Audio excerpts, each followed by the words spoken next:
Hello and welcome to Canada's Corner. Today we'll be interviewing Dr. Danny and he will be talking to us about Cascadia's fault.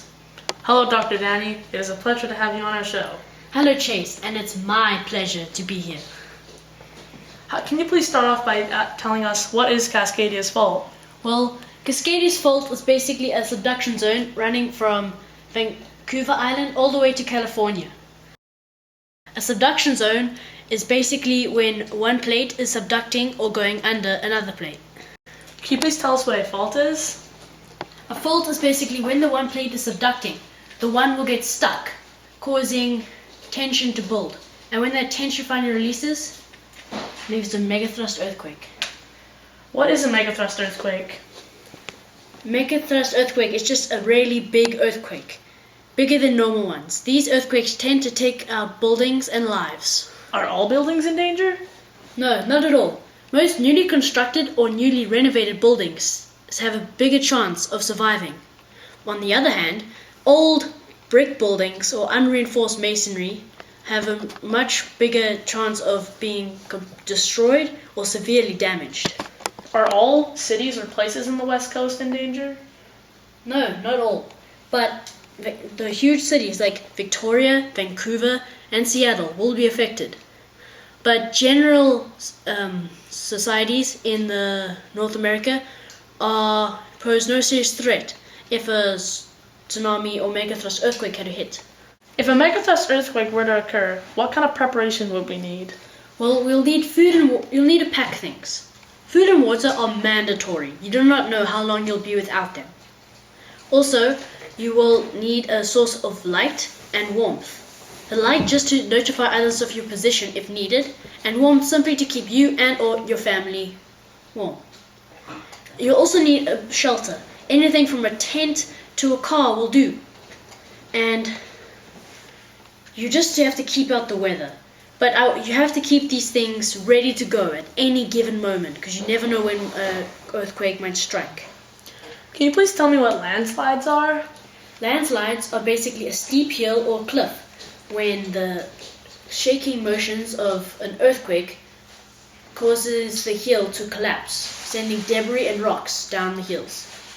If a megathrust earthquake were to occur, I heard of something called vertical evacuation. Could you please tell me what that is?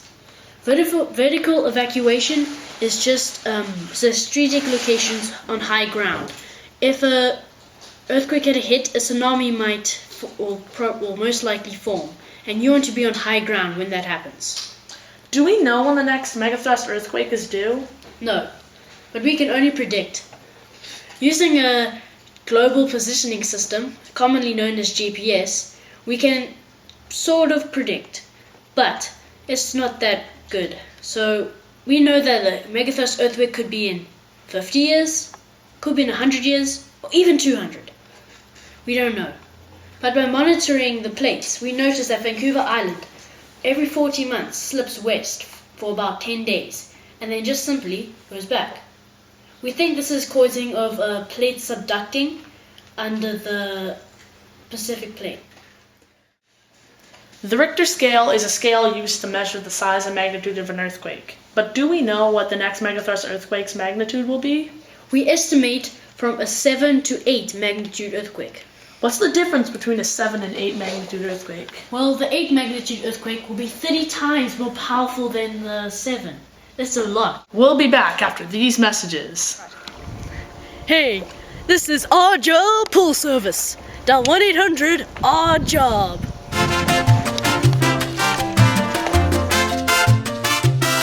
Oh, I love my shirt. It's so nice and fabricy. I'm never washing this shirt. I'm coming for you, Pop! It's cold! I'm coming for you, bucket! I'm gonna touch! I'm coming! Our Job Pool Service. 1-800 Our Job. I hope this didn't wreck my shirt. Hey, Dr. Our Job. My one says I have bad teeth. Well, you sure do, Sonny. Let's get down to business! Yes! Come to Dr. Oddjob's Dentistry. We care about our patients.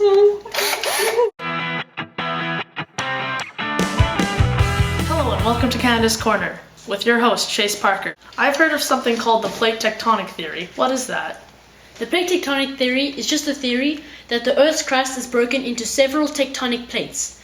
These plates move around the Earth, and while they slide past each other and go under each other, causing earthquakes, volcanoes, mountains, etc., etc.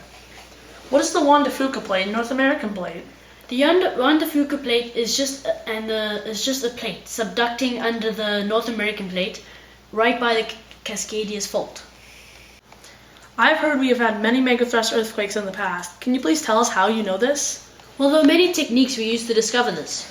First, we went to First Nation elders, and then we discovered that something big hit villages all along the west coast. We figured that this was an earthquake, then tsunami. Further investigation led to the ghost forests. In the ghost forest, we discovered how far the tsunami went by going how far the ghost forest went. Ghost forests were just basically these dead forests. Then we went into the soil. In the soil, we found layers of sea sand containing sea animal fossils. And then looking at Japanese scrolls. The Japanese, they always stated major tsunamis and earthquakes. But one of the scrolls stated that there was a tsunami, but no earthquake. This was called an orphan tsunami. We figured that the earthquake must have happened at Cascadia's fault. One side of the tsunami went to the west coast, and the other went down to Japan. Then we started to drill in the sea floor.